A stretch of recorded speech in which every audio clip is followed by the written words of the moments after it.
अस्सलाम वालेकुम जी, मेरा नाम आमिर बिलाल है। नाज़रीन, इराक सीरीज़ में अभी तक जो हम बात कर चुके हैं उसमें हमने बात की कि किस तरीके से, किस बहाने के साथ अमेरिका की जानिब से इराक पर हमला किया गया, किस तरह खूनरेज़ी की गई और किस तरीके से ये तमाम तर एक्शन जो था, तमाम तर एक्ट जो था इराक के ऊपर हमला करने का, इसकी बुनियाद किस तरीके से कुवैत और इराक की जंग में रखी गई और उसके बाद जब हमला किया गया नेटो फोर्सेस की जानिब से कुवैत में इराक के ऊपर, और उसके बाद ये किस तरीके से इजराइल के ग्रेटर प्लान के साथ लिंक करता है। अब ये तमाम चीज़ें 1960 और 70 की दिहाई के बीच में जब इजराइल की जानिब से अपना एक रिवाइव्ड किस्म का ग्रेटर प्लान दिया गया, उसमें जो बात की गई उसमें सबसे पहले सबसे टॉप पे, हिट लिस्ट पे अगर कोई मुल्क था तो वो इराक था। और उस प्लान में ये था कि इराक को किस तरीके से 3 हिस्सों में डिवाइड किया जाएगा। अब 2009 में मुआहदा किया जाता है कि विड्रॉल किया जाएगा यूएस की फोर्सेस का, नेटो फोर्सेस का इराक से, और उसका आहिस्ता आहिस्ता वहाँ से फ़ौजी निकाले जाएंगे और 2011 तक ये विड्रॉल जो है ये मुकम्मल कर लिया जाएगा। 2011 में जब ये विड्रॉल कंप्लीट होता है तो वहाँ पर सूरत हाल आहिस्ता आहिस्ता ख़राब होना शुरू हो जाती है, क्योंकि जब यहाँ पर ये फोर्सेस आती हैं तो इनकी जानिब से उसी वक्त जब इन्होंने इराकी फोर्सेस को ट्रेन किया, जो कि इन्होंने ख़ुद बनाई, उनको ट्रेन किया, और उस वक्त से ही उन फोर्सेस की जानिब से एक तरफ से शिया जो ग्रुप थे उनके ऊपर अटैक किया जाता और दूसरी जानिब सुन्नी ग्रुप जो थे उनके ऊपर अटैक किया जाता। और आहिस्ता आहिस्ता ये रिफ्ट इतनी बढ़ती गई, ये इतनी स्ट्रॉन्ग होती गई कि आने वाले वक्त में ये दोनों सेक्ट जो थे एक दूसरे के खिलाफ खड़े नज़र आए। अब जैसे ही यहाँ से निकलता है अमेरिका, तो ये दोनों जानिब से जो सुन्नी थे वो समझते थे कि ये उनका हक है कि वो इस मुल्क के ऊपर हुकूमत करें, क्योंकि सद्दाम हुसैन बज़ाते खुद सुन्नी थे और उनकी जानिब से एक परसेप्शन क्रिएट की गई थी कि इस मुल्क में जो सुन्नी हैं वो मेजॉरिटी में है और उनका हक हुक्मरानी जो है वो सुन्नियों के पास है। अब इसकी ये इतना बड़ा मिसकंसेप्शन थी, लेकिन ये बिलीफ जो था इतना ज़्यादा सरायत कर चुका था इराकी आवाम के अंदर कि अभी भी वहाँ के जो सुन्नी हैं वो समझते हैं कि वो मेजॉरिटी में हैं। लेकिन अगर परसेंटेज की बात करें, यहाँ की पॉपुलेशन की बात करें, तो इराक में तकरीबन 70% के करीब सुन्नी सेक्ट से बिलोंग करने वाले मुसलमान हैं और 30% जो हैं वो यहाँ पर शिया सेक्ट से बिलोंग करने वाले 70% शिया और 30% जो है वो सुन्नी सेक्ट से बिलोंग करने वाले हैं। अब यहाँ पर एक कुर्द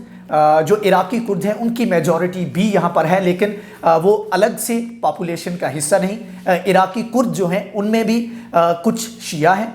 जो शिया हैं उनकी परसेंटेज वो तकरीबन 80% के करीब है और जो सुन्नी हैं वो 20% के करीब है। अब जो प्लान था, जो इजराइल का प्लान था, जो अमेरिका का प्लान था, उसमें ये था कि किस तरीके से इन 3 जो बड़ी डिवाइड जो फॉल्ट लाइंस हैं इनको किस तरह तकसीम किया जाए और यहाँ पर इस मुल्क में 3 रियासतों का क़याम जो है उसको अमल में लाया जाए। अब 2011 के करीब ही, 2011 के अंदर ही एक अरब स्प्रिंग्स जो है वो इराक तक भी पहुँच जाती है। अरब स्प्रिंग इसमें हुआ ये था कि मुख्तलिफ अरब ममालिक में निज़ाम हुकूमत और अपने जो बादशाह थे उनके ख़िलाफ़ मुख्तलिफ़ किस्म की मूवमेंट्स जो हैं, एहतजाजी मूवमेंट्स हैं, वो स्टार्ट होती हैं और इसमें काफ़ी बड़े लेवल पर तमाम ममालिक में तकरीबन ये इस तरह की बगावतें उसको कह लें कि वो शुरू होती हैं जिनको अरब स्प्रिंग्स का नाम दिया जाता है। अब जंगज़दा इलाका था तो इराक में भी ये अरब स्प्रिंग्स का जो एक माहौल था वो यहाँ पर भी पहुँच गया। अब 2011 के आखिर में और 2012 के स्टार्ट में यहाँ पर जो एक न्यूली बॉर्न गवर्नमेंट कह लें और एक नया निज़ाम हुकूमत था, जमहूरी निज़ाम हुकूमत अमेरिका की जानिब से यहाँ पर छोड़कर वो गए, तो जो एक सुन्नी से एक इराकी नेशनल मूवमेंट के नाम से, जो कि सुन्नी सेक्ट से बिलोंग करने वाली एक मूवमेंट थी, उनकी जानिब से जो एक पार्लियामेंट का जो एक सिस्टम था, जो एक हुकूमती अमूर का एक निज़ाम था, वहाँ से उनकी जानिब से कई हफ्तों के लिए बाइकआउट किया गया। 2011 के आखिर में और 2012 के आगाज़ में ये बाइकआउट उनकी जानिब से किया गया। अब इसके ऊपर भी काफ़ी ज़्यादा इख्तिलाफ हुआ और काफ़ी ज़्यादा मामलात ख़राब हुए, क्योंकि जो सुन्नी थे वो इस चीज़ को तस्लीम करने को तैयार नहीं थे कि हम शिया जो हैं उनको हुकूमत दे दें। और इस वक्त जो एक गवर्नमेंट थी या एक निज़ाम हुकूमत जो था वो शियों के पास चला गया था। उसके बाद जैसे ये मामलात मज़ीद शिद्दत इख्तियार करते गए, उसके साथ ही सीरिया में भी सिविल वार का आगाज़ कर दिया जाता है। और ये वही प्लान है जिसमें इज़राइल नहीं चाहता कि उसके जो हमसाया ममालिक हैं वो किसी भी तरह से स्ट्रांग हों। और ये प्लान तभी से शुरू कर दिया गया था जब 1948 में न्यूली बॉर्न इज़राइल के ख़िलाफ़ 7 ममालिक की जानिब से अटैक किया गया। तो इज़राइल के लिए ये काफ़ी था डिसाइड करने के लिए उसका दुश्मन कौन है, और तकरीबन तमाम ममालिक जो उसके हमसाए थे वो सारे उसके दुश्मन थे। तो तब से उसकी जानिब से ये प्लान किया जाना शुरू किया गया कि किस तरीके से इन ममालिक को कमज़ोर करना है। तो एक तरफ इराक़ में सिविल वार तकरीबन जो है उसकी सूरत हाल पैदा हो चुकी थी और वैसे तबाही के दहाने पर था। तो दूसरी जानिब सीरिया में भी सिविल वार जब शुरू होती है तो इराक़ में जो ग्रुप बन चुके थे शिया सेक्ट से बिलोंग करने वाले और सुन्नी सेक्ट से बिलोंग करने वाले, तो यही ग्रुप सीरिया में जाकर इन्होंने लड़ना शुरू कर दिया। और 2012 और 2013 में वहाँ पर बड़े लेवल पर इधर से जाकर ग्रुप जो है वहाँ पर उनकी जानिब से लड़ाइयाँ शुरू की गई। अब यहाँ पर असल में मामलात उस वक्त ख़राब होना शुरू हुए जब नूरी अल मलिकी वो केयर टेकर जो हैं इस वज़ीर आज़म उनको जो है अपॉइंट किया जाता है सदर की जानिब से। तो अब वो शिया सेक्ट से बिलोंग करते थे। तो सुन्नियों को लगता था कि ये हमारे हक़ के ऊपर डाका मार रहे हैं, हमारा हक़ की हुक्मरानी है, इनको यहाँ पर नहीं होना चाहिए। तो जो शिया सेक्ट से बिलोंग करने वाले कुछ मिलिटेंट ग्रुप थे बकौल दूसरे अमेरिकन लोगों के या वेस्ट के जो मिलिटेंट ग्रुप थे उनकी जानिब से अटैक करना शुरू कर दिया गया शियों के ऊपर। और इस तरीके से जो नूरी अल मलिकी थे उनकी जानिब से जो एक परसेप्शन बिल्ड की जा रही थी कि वो तमाम लोगों के लिए वो प्राइम मिनिस्टर हैं, तो उसको धचका देने के लिए एक दूसरे के ऊपर अटैक शुरू कर दिए गए। तो इन रिटर्न दूसरी जानिब से भी अटैक शुरू हो गए। अब इसके बाद जैसे जैसे मामलात आगे चलते हैं तो 2014 के आगाज़ में एक नई मूवमेंट स्टार्ट होती है, एक नया ग्रुप उभर कर सामने आता है और उसका नाम है ISIL, Islamic state of Iraq and Levant. Levant मतलब कि उनके जो साउथ के जो इलाके हैं, जो नॉर्थ के इलाके हैं, उसके ऊपर मुश्तमिल एक जो इलाका है, तो उसको रिप्रेजेंट करने के लिए नाम दिया गया। ISIL की जानिब से बड़े लेवल पर अटैक करना शुरू कर दिए गए। और उस वक्त अगर आपको याद हो तो ये वही वक्त है जहाँ पर बाकायदा बराह रास्त जो लोग गिरफ्तार किए जाते थे, पकड़े जाते थे इन फोर्सेस के या किसी भी अपने अपोजिट ग्रुप के, तो उनको कत्ल किया जाता था, उनका जो है उनको बिहेडिंग की जाती थी और उसके बाद उनका बाकायदा वीडियो बनाकर उसको इंटरनेट पर डाल दिया जाता था। तो उस वक्त जो बैरूनी ताकतें थी उनको मौका मिल गया कि देखें जी किस तरह इंसानी हुकूक की खिलाफ वर्जियाँ हो रही हैं, किस तरह ये एक दूसरे का गला काट रहे हैं। तो उन्होंने इसके बाद फिर इसी चीज़ को बहाना बनाकर दोबारा से अमेरिका और दीगर ममालिक ने अटैक करना शुरू कर दिया और मिसाइल अटैक और दीगर अटैक जो है उनकी जानिब से इसके बाद करना शुरू किए गए। अब इसमें ISIL की जानिब से ये इतने पावरफुल हो गए कि इन्होंने तिकरीत का वो इलाका जो कि सद्दाम हुसैन का हवाई इलाका था उसके ऊपर कब्ज़ा कर लिया गया। मोसल बहुत बड़ा शहर है, ठीक है, उसके ऊपर कब्ज़ा कर लिया गया। उसके साथ फलूजा के ऊपर कब्ज़ा कर लिया गया। तो मेन बड़े जो शहर थे इनके ऊपर इनकी जानिब से कब्ज़ा किया गया।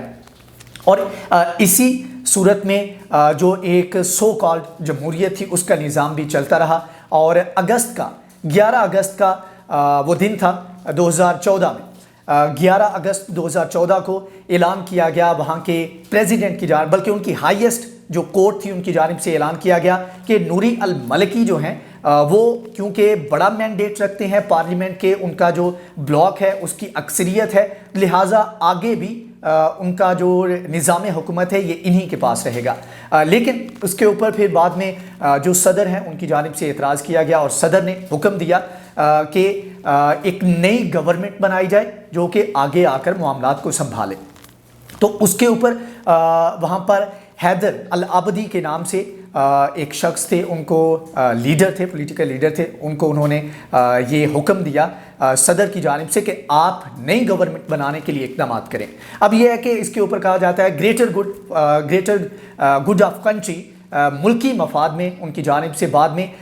14 अगस्त 2014 को जो नूरी अल मलिकी थे उनकी जानिब से स्टेप डाउन किया गया अपनी गवर्नमेंट से। और उसके बाद यहाँ पर नए जो प्राइम मिनिस्टर हैं वो इराक़ के वो बनते हैं हैदर अल आबदी।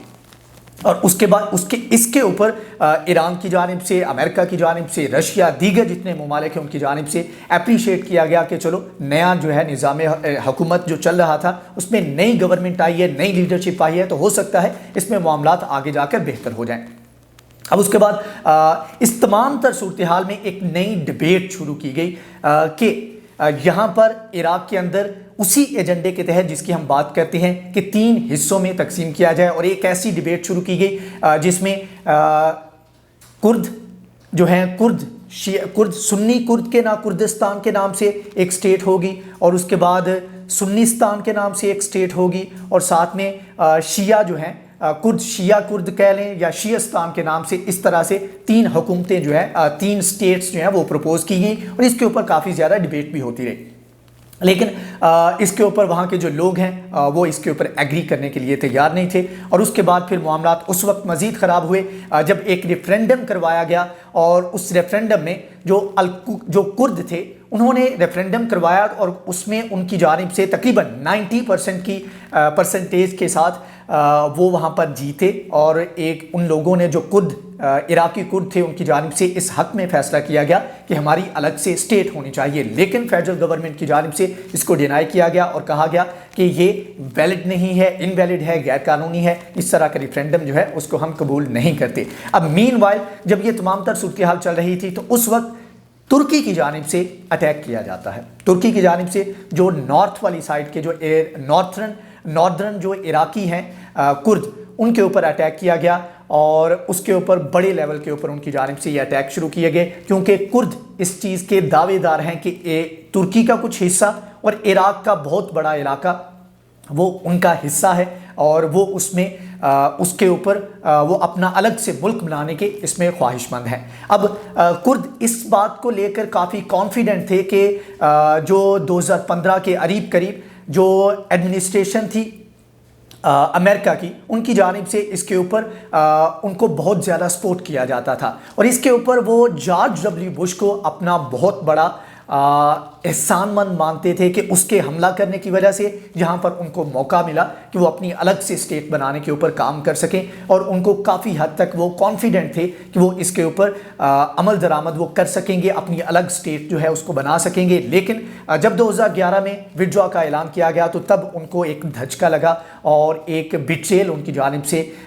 دھوکہ محسوس کیا گیا کہ امریکن فورسز نے، نیٹو فورسز نے ان کو دھوکہ دیا ہے۔ لیکن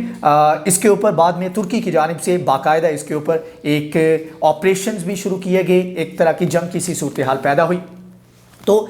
2018 تک یہ صورتحال بن چکی تھی جس میں وہ پلان جس کے تحت اسرائیل چاہتا تھا کہ اس علاقے کو، اس ملک کو ڈیوائیڈ کیا جائے، یہ ملک اسی جانب گامزن تھا، اسی راستے پر یہ چل پڑا تھا۔ اب کردوں کا معاملہ کیا ہے، کردوں کا ترکی کے ساتھ ان کی ٹسل کیا ہے، اس کے اوپر بھی انشاءاللہ آنے والی ویڈیوز میں ہم بات کریں گے، اور کس طریقے سے اب یہ معاملات چل رہے ہیں۔ اب ان جو سیکٹس ہیں ان کو ہیڈ کون کر رہا ہے، ان کو لیڈ کون کر رہا ہے، اور اس وقت پار میں کون سا ہے، وہاں پر جو ایک پار کا ڈیوائیڈ ہے عراق کے اندر وہ کس طرح کا ہے۔ آنے والی ویڈیوز میں اس کے اوپر انشاءاللہ ہم ڈیٹیل میں بات کریں گے کہ وہاں پر پار کا جو بیلنس ہے وہ کس طرف زیادہ ہے، وہاں پر شیعہ میجورٹی ہے تو وہ کس طریقے سے معاملات کو دیکھ رہے ہیں، کس طرح سے اہم حکومتی معاملات ہیں، کس طرح سے وہاں پر فورسز کو استعمال کیا جاتا ہے، وہاں پر پولیس کو استعمال کیا گیا شیعوں کی جانب سے سنیوں کے خلاف اور سنیوں کی جانب سے شیعوں کے خلاف۔ اس تمام تر صورتحال میں کس طریقے سے امریکہ اور اسرائیل اس سے فائدہ اٹھا رہے ہیں اور ان کے کنسرنز کیا ہیں، ایران کے ساتھ معاملات کیا ہیں، ایران کی مداخلت اس میں کیا ہے، انشاءاللہ آنے والی ویڈیوز میں اس کے اوپر بات کریں گے۔ اگر آپ کو ہماری یہ ویڈیو پسند آئی ہے تو پلیز اس کو لائک کریں، شیئر کریں، ہمارے چینل کو سبسکرائب کریں۔ نیکسٹ ویڈیو میں حاضر ہوں گے، تب تک کے لیے اللہ حافظ۔